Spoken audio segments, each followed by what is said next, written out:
Hola, buenos días. Estamos en el Museo Nacional de Bellas Artes, en el segundo piso a la sur, visitando la exposición Luchas por el Arte, que curamos junto a Gloria Cortés. Mi nombre es Eva Cancino Fuentes y también participé en el desarrollo de esta muestra.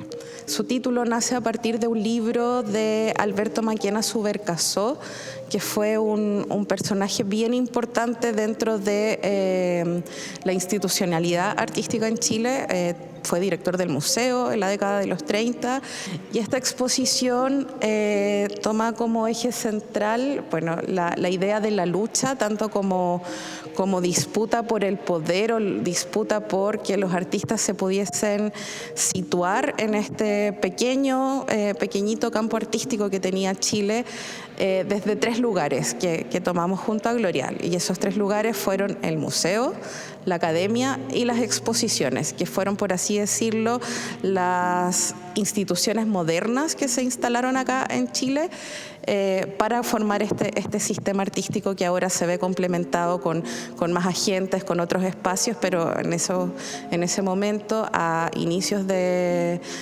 siglo XX, estaba recién en formación. Esta muestra abarca desde 1843, que tomamos como eje, donde se realiza la primera exposición, por así decirlo, como la entendemos hoy en día, acá en Santiago de Chile, a manos del pintor francés Raymond Bomboisan, y terminamos con el quiebre de 1933, donde se desarrolla la exposición de los decembristas, que es una exposición que lamentablemente conocemos más por el archivo que por sus obras, donde ahí también se puede ver como una fuerte introducción de la vanguardia, con obras que son muy vanguardistas, muchas cercanas al arte conceptual y que podemos ver después al finalizar la muestra. La exposición también tiene como eje central, por así decirlo, otra figura, que es la figura de Pedro Lira, que está aquí muy representada y de manera muy grande con la obra Los Canteros, que está aquí a mis espaldas. La obra de Los Canteros es una obra que es de 1878, que es parte de una serie que se llama El Trabajo, y también este es uno de los cuadros, al menos de la colección, que es como de los más enormes, los más grandes.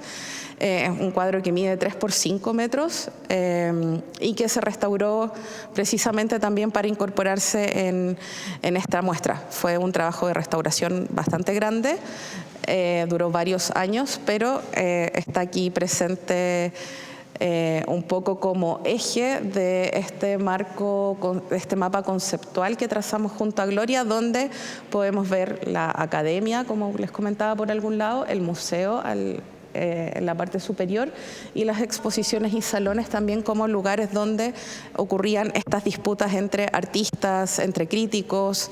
Esta exposición también tiene bastante rescate de archivos de prensa. Es un trabajo de investigación que llevamos realizando con Gloria junto durante muchos años.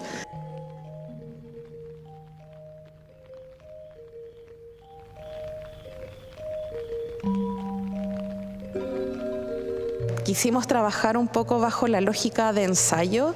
También es como muy difícil no recordar también el Atlas Mnemosyne de Avi Warburg. Quisimos trabajar con las obras juntas, muy pegadas la una a la otra, porque queríamos trabajar la lógica del ensayo también en esta muestra, que es una muestra que toma estos tres ejes, pero también un poco como una mesa de trabajo respecto a estas tres temáticas que rigen a la exposición y que queremos también transmitirle al público, de que esto es como un proceso de investigación dentro con las mismas obras de la colección. En este muro reunimos, por así decirlo, como una especie de introducción a la exposición, donde tratamos de incorporar las nociones de academia representadas en esta pintura de Rafael Correa, que muestra la Academia de Bellas Artes en la década del 30, la Academia de Bellas Artes que se encontraba, por supuesto, en el Museo de Arte Contemporáneo acá atrás. También un cuadro de Pablo Burjar, donde se puede ver el interior del museo, cuando el museo tenía todavía plantas en el hall y se encuentran algunas de las obras que todavía se pueden ver abajo. También acá tenemos el descendimiento de Virginio Arias, que lo podemos ver en su versión de boceto. Este es un retrato de Virginio Arias que le hace su amigo, el pintor venezolano Arturo Michelena. Y también acá podemos ver una especie de genealogía de la colección del museo con algunos personajes relevantes. Por ejemplo, aquí tenemos al general Maturana, pintado por Pedro Lira, que fue uno de los primeros donantes, uno de los donantes fundacionales a la colección del museo.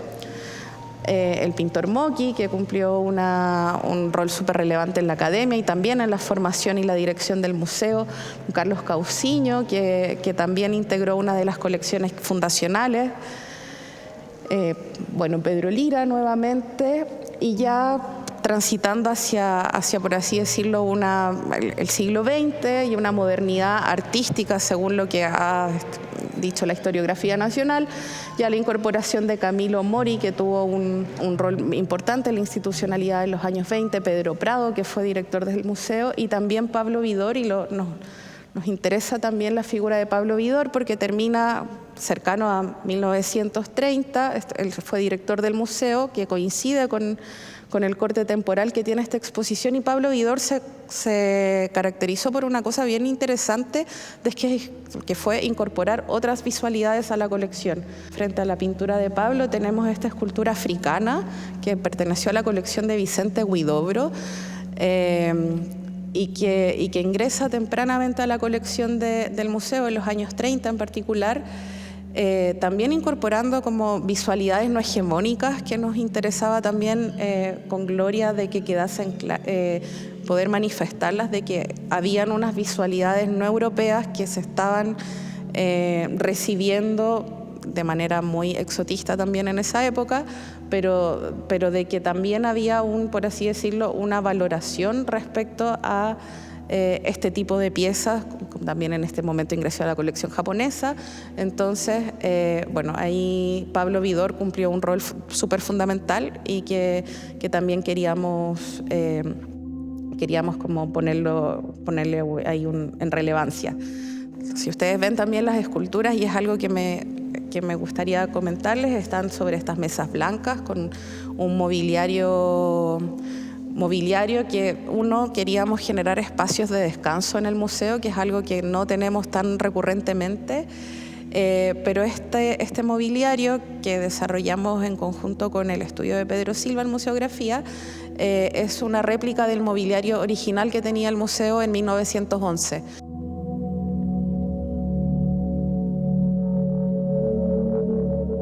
La rotonda siguiente, la primera sala, tenemos dos ejes. El primero es la escasa genealogía del grabado. En esta época el grabado no era una disciplina que contase con todo el prestigio, por ejemplo, que tenía la pintura de historia o que tenía el género escultórico, sino que tenemos un poco aquí a las personas que hicieron la genealogía del grabado en Chile, que es el profesor León Bazán y Marguerite Jacob, que era la esposa de Bazán, y ellos fueron como parte de los primeros profesores que iniciaron el grabado en Chile.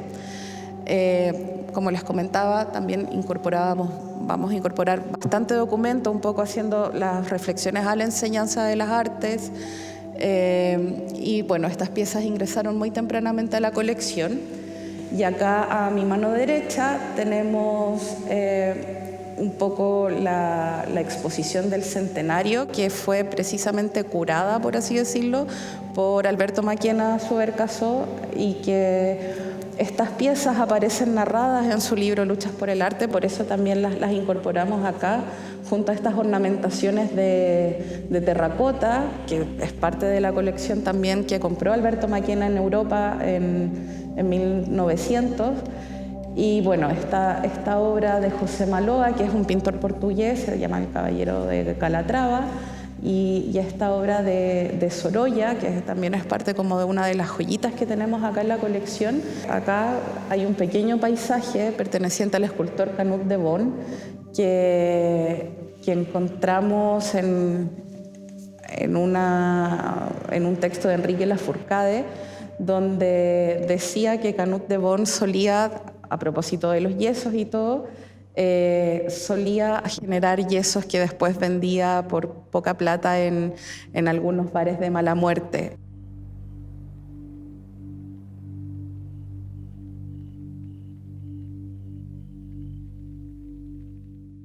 Si ustedes se fijan en estas dos pequeñas salas que hemos recorrido, solamente hay un personaje femenino y eso es algo que también vamos a ver cómo se van incorporando las mujeres dentro de la producción artística más ha entrado el siglo XX, al menos en este periodo no tenemos mucha participación femenina y es algo que también queríamos como dejar bastante claro.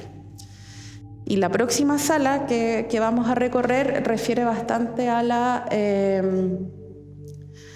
genealogía y a cómo se desarrolló la enseñanza artística. Esta sala refiere particularmente a ello. Es nuestro punto de entrada como al análisis de cómo se formaron los artistas en Chile y cuáles fueron sus principales referentes, sobre todo en esta zona de acá, que es el muro, que, por así decirlo, que guía la lectura.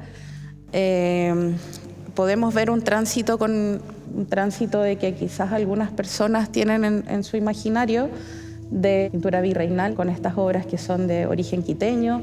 Está Gil de Castro también representado aquí, y también, bueno, Rugiendas, que entra como parte de los pintores que llegan a Chile y que viajaron no solamente haciendo haciendo dibujos naturalistas o pinturas naturalistas, sino también tuvieron algunos retratos. El Guaso y la lavandera es como una de las piezas también claves de Rugienda que incluimos en esta exposición, pero aquí queríamos también hacer dialogar de que, a pesar de que había pintura europea ya desarrollándose en Chile, también seguía funcionando paralelamente la pintura virreinal. Y bueno, acá pensando en la enseñanza artística, Montboissin es uno de los ejes claves, porque también él viajó a Chile un poco a hacerse cargo de una academia de pintura que nunca hizo y se dedicó al retrato. También sabemos que Clara Fillol cumplió un rol también muy fundamental dentro de la producción de Montboissin y dentro de, por así decirlo, la construcción de un corpus de obra que podemos ver aquí. Gregorio Torres también participó dentro de estas lógicas académicas que no eran tan institucionales todavía, sino que funcionaban muy a modo de taller. Esta es una pintura de Gregorio Torres que se incorporó recientemente a la colección Chartón. Y bueno, y acá ya entramos un poco más a la academia propiamente tal, con algunas obras con esa obra de Antonio Gana, que fue, por así decirlo, el primer pintor chileno de nivel más profesional. Antonio Gana fue, por así decirlo, el primer pintor que fue comisionado por el Estado de Chile. Eso también es súper importante, porque el Estado de Chile tempranamente considera que el desarrollo artístico y, por así decirlo, la construcción de imaginarios era un proyecto de nación moderna, ya como en una vida o en una república en ciernes. Entonces, eso también nos parece súper importante, porque sí, el arte para el Estado en aquella época significaba un asunto de relevancia y un asunto que requería recursos y que requería gestión. Y bueno, clave para eso es Antonio Gana, que falleció en 1842, cuando es enviado a estudiar arte a Europa. Y bueno, ya tenemos el intento fallido de Antonio Gana como director de esa academia, Montboissin también, que también se encuentra en esta obra de abajo representado. Y bueno, finalmente la Academia de Pintura se funda en 1849 a manos de Antonio Ciccarelli, que está ahí representado en esa obra del árbol, pero con la llegada de Ciccarelli y la llegada de Monboasán a Chile, también hay un desarrollo de la crítica que empieza a ser cada vez más notorio, que está contenido en esta exposición, en estas como textitos que hay ahí. Por ejemplo, el pintor Chartón sugiere a Ciccarelli para que pueda hacer algunas cosas respecto a la pintura en Chile. Antonio Smith, que está en la pintura del lado, fue uno de los principales detractores de Ciccarelli por su tipo de enseñanza, que la encontraba anticuada. Y bueno, ese tipo de cosas son las que vamos a tratar de rescatar a través de citas y archivos. Arriba de Ciccarelli tenemos este dibujo realizado por Agustina Gutiérrez, que es una artista que nos interesaba destacar bastante, que ingresó, esta es una obra relativamente nueva para la colección del museo. Ella fue la primera pintora o la primera mujer que estudió de manera profesional las artes en Chile. No había obra de ella en colecciones públicas hasta hace 4 años. Entonces Agustina Gutiérrez también nos interesaba relevarla mucho porque hasta ahora no había sido incorporada dentro de los relatos expositivos dentro de la historia del arte. Y aquí un poco continuamos con esta genealogía de la enseñanza, pero también, bueno, las luchas y por eso también la exposición lleva como disputas por la hegemonía, se pueden ver considerando en que yo solamente he narrado un espacio central, que es la escuela o la Academia de Pintura, y ya se estaban generando proyectos un poco más entrados al siglo XIX y inicios del XX, se estaban generando como proyectos educativos que estaban siendo paralelos y también proyectos institucionales que eran paralelos. Por ejemplo, aquí tenemos Camilo Mori, lo volvemos a rescatar con El boxeador, o Alfredo Valenzuela Puelma, que cumplieron un rol muy fundamental en Valparaíso dentro de la enseñanza y también de la generación de un museo, los inicios de la generación de un museo. Y acá, bueno, tenemos también obras de Wenceslao Veloz, que era un pintor bastante marginal, pero que servía muy bien para representar esos procesos de enseñanza artística. Ahí vemos a un adolescente o a un preadolescente representado, de que eran más o menos a la edad que entraban las personas a estudiar arte, entraban muy tempranamente. Y nos gustó mucho esa pintura. Raquel González, que fue una maestra de dibujo bien importante, al igual que Agustina. Agustina sí fue un poquito anterior a Raquel González. Y mantuvimos acá también un poco, esta es como una escena más marginada, a Óscar Lucares, que es un pintor que tenemos solamente esta obra acá en la colección, que se llama Irma. Pero Óscar Lucares fue uno de los agentes de crítica institucional más grandes que hubo a inicio del siglo XX, generando una crítica institucional a cómo se había llevado la enseñanza, a cómo se llevaba el museo, y bueno, ahí también lo incorporamos a través del archivo. Y aquí empezamos ya un poco a referirnos a procesos artísticos que ya salen dentro de las lógicas tan clásicas, sino que ya acá en este muro podemos ver algunas incorporaciones de la vanguardia y también de algunos de los mismos cuestionamientos que estaban realizando los estudiantes de la academia. Tenemos ahí representada a Graciela Aranis en ese autorretrato. Graciela Aranis fue una de las pintoras más reconocidas dentro de inicios del siglo XX. Este cuadro es de 1923. Ella era muy joven, ahí tenía alrededor de 15, 16 años, donde realizó ese autorretrato, y ella fue premiada por sus compañeros y tanto como por la institución de la Escuela de Bellas Artes para viajar a Europa.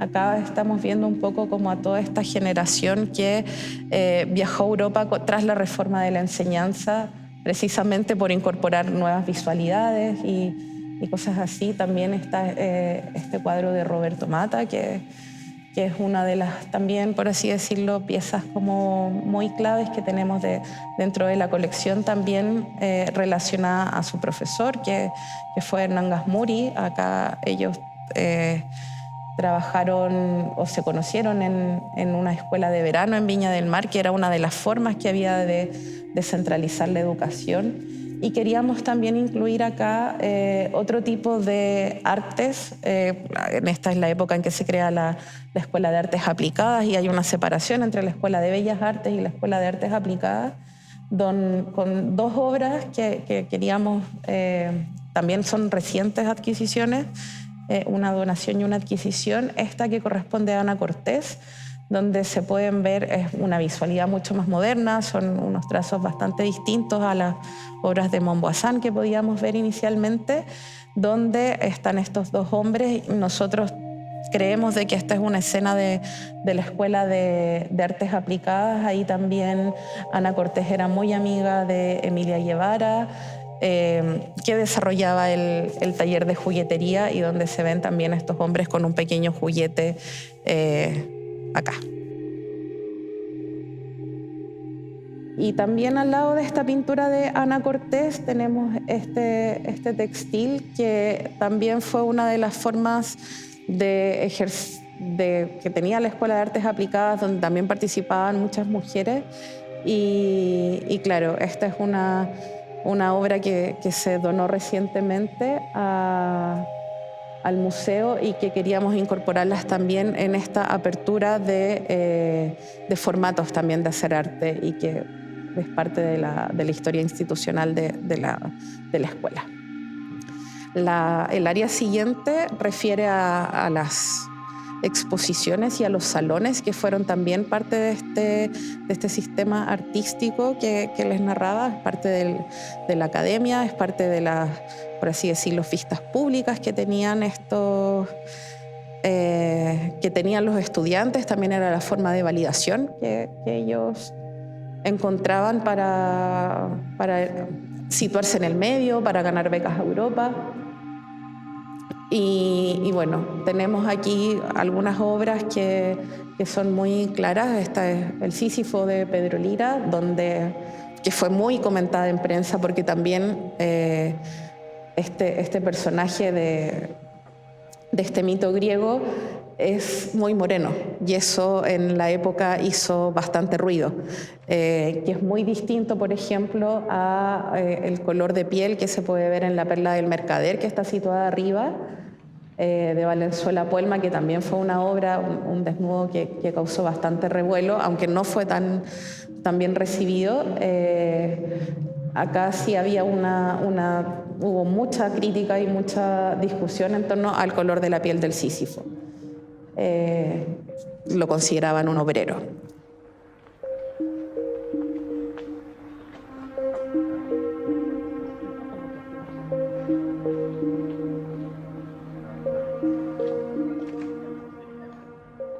Acá ya es la parte final de la exposición, donde podemos ver algunas obras de Rebeca Mate acá abajo, Totila Albert, que también es parte como de las nuevas visualidades que se construyeron desde la década del 20.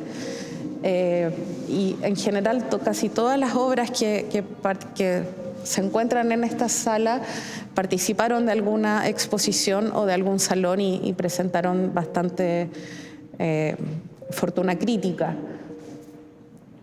Y acá también vemos mayor incorporación femenina, que si bien no aparece tanto dentro de la historiografía o dentro de los estudios en torno a la academia, sí en las exposiciones podemos ver de que sí habían mujeres trabajando. Por ejemplo, ahí está la obra de Henriette Petit, al lado de una obra de Marta Villanueva, que también allá está María Aranis, y podemos ver una participación femenina que es bastante mayor. También las mujeres se asociaron para realizar exposiciones femeninas a inicios del siglo XX, que también se puede observar en el Muro del Frente, viendo la incorporación de varias mujeres a la colección. Podemos pasar a ver que está María Ibáñez, está Celia Castro, está Aurora Mira, está Magdalena Mira, que ellas ya, por así decirlo, son algunas de las de las artistas más reconocidas, pero hay otros nombres como María Teresa Gandarillas que no estaban presentes, y también una obra de Agustina Gutiérrez, que es como una de las pinturas que pudimos adquirir recientemente para la colección del museo.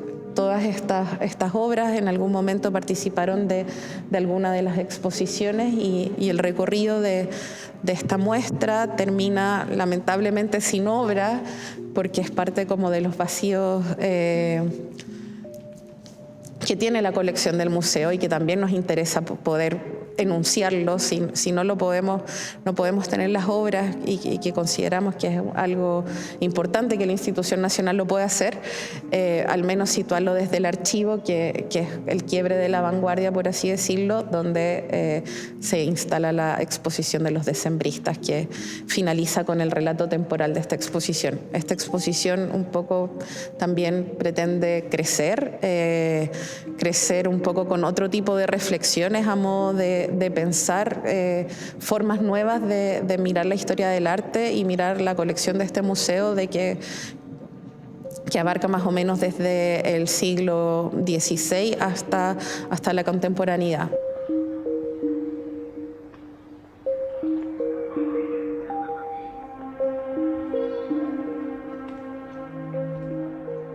Esta zona refiere bastante a las exposiciones y, por ejemplo, dentro de las obras que puedo destacar de esta zona es nuevamente Agustina Gutiérrez. Esta es una de las pocas obras, además, que tiene marco dentro de esta muestra, y que tiene que ver un poco porque nos dimos cuenta de que el marco es un complemento del mismo retrato de Manuela, así que es la persona que está allí, así que lo incorporamos de la misma forma. Este es uno de los cuadros que fue más recepcionado por la crítica dentro de la exposición de 1843 que realizó Mombasán acá en Chile. Este es un cuadro, este es el 9 de Termidor, un cuadro, por así decirlo, muy icónico dentro de la colección del museo, y que participó dentro de esta primera exposición, que además se enmarca temporalmente Luchas por el Arte.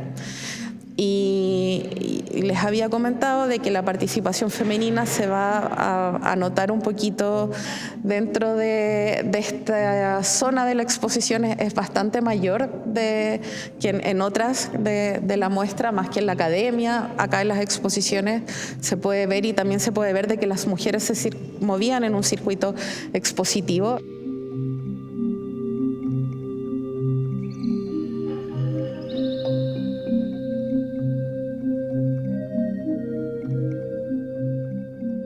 Esta es Luisa Lynch, que favoreció muchas de las exposiciones de mujeres, siendo ella también una mujer de bastantes recursos. Ella, por así decirlo, estableció ciertos como asuntos de mecenazgo para la formación de exposiciones en sociedades femeninas. Y dos de las obras que se pueden ver aquí, que esta es María Ibáñez, y María Teresa Gandarillas, que es la obra de la mujer con flores en su mano. Son adquisiciones recientes, un poco también llenando estos vacíos historiográficos.